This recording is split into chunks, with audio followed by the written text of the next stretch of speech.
আসসালামু আলাইকুম। যুক্ত হয়েছি চ্যানেল আই লাইভে। আমি জাহিদ হাসান শাকিল। আমি এখন আছি ফেনীর ফাজিলপুর ইসলামিয়া দাখিল মাদ্রাসার একটি আশ্রয়ন কেন্দ্রে।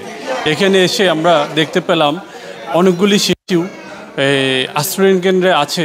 তারা অনেক দিন দেখতে পাচ্ছি যে আজকে 8 দিন প্রায় 1 সপ্তাহ এই আশ্রয়ন কেন্দ্রে জীবনযাপন করছে।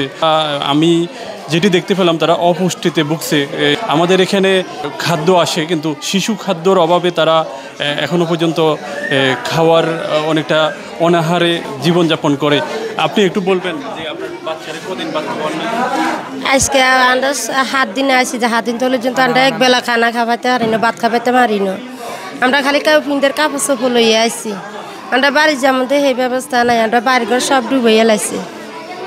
বাড়ি যাইও আমরা রাস্তাঘাটে থাকতে হবে, আমরা জায়গা সম্পত্তি কিছু জায়গাটা গদুর কিছু নেই, সব শেষ। গাড়ি টাড়ি চালাইতে হইতো না, আমরা এক বেলা ভাত খাইবে আসা নাই।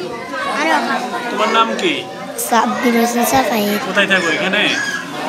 কদিন আজকে? আজকে 8 দিন। কি খেয়েছো? কিছু খাইছো? কি খেয়েছো? আপেল আপেল আর আর কমলা কমলা আর লিচু। তোমার নাম কি? জুনাই। কি খেয়েছো তুমি? খাবার দিছে আম্মু? কি খাবার দিছে? তো পুরিয়ান আর পুরিয়ান। তোমার নাম কি? রাস্তা পয়সা লিপা কদিন এখানে আজকে? 7 দিন। রে রে হ্যাঁ। খাবার দিছে তোমাদেরকে? রে হ্যাঁ, রে ভালো খাবার খেতে পারছো? রে। আসো। তোমার নাম কি? মুসা কি খেয়েছো তুমি? বাপ বা কদিন পরে? ওই 3 খাই। হ্যাঁ, ওই 3 এত 3 খাই। তুমি বলো কি নাম তোমার? জাহেদ।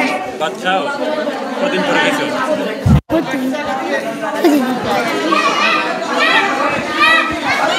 এখানে আমরা আশ্রয়ন কেন্দ্রে এসে দেখতে পেরেছি শিশু খাদ্যর অভাবে শিশুরা অপুষ্টিতে ভুগছে এবং অনেকটা 8 দিন আশ্রয়ন কেন্দ্রে থাকার কারণে রোগও ভুগছে। তারা শিশুদের অভিভাবকরা বলছেন যে ডাক্তারের অভাবে এবং চিকিৎসার অভাবে অনেক শিশু অসুস্থ হয়ে পড়েছেন। ফেনীর ফাজিলপুরের একটি মাদ্রাসার আশ্রয়ন কেন্দ্র থেকে এই ছিল আমার কাছে শিশুদেরকে নিয়ে সর্বশেষ খবর। প্রিয় নাম্বার সেট করে বিকাশে সেন্ড মানি করুন ফ্রি।